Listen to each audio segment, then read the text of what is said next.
तो चाहता हूँ कि तुम भी कुछ उससे कुछ सीखो, कुछ गुण सीखो उससे। आहा, क्या सुंदरता, क्या नजाकत, और क्या क्या कहें हम। क्या तुम मेरी दासी की तारीफ कर रहे हो? अरे सुलेखा, मैं तो बस राधा की विनम्रता और सुंदरता की बात कर रहा था। मुझे तो ये सब बिल्कुल पसंद नहीं आया। आदित्य, तुम मेरी दासी की तारीफ क्यों कर रहे हो? राजकुमार आदित्य कुछ कहता है, लेकिन सुलेखा गुस्से में बगीचे से बाहर निकल गई और अपने कक्ष में बत्तियां बुझाए बैठ गई।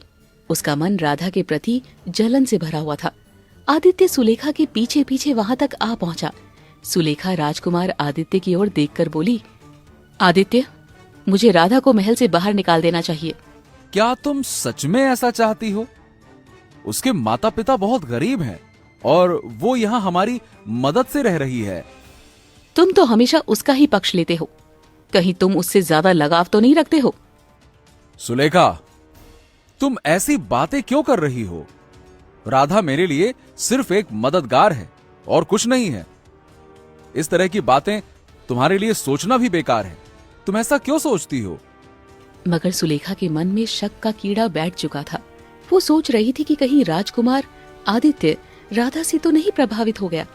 और धीरे धीरे करके सुलेखा के मन में जलन और शक बढ़ता चला गया। वो हर दिन राधा को घूर कर देखने लगी।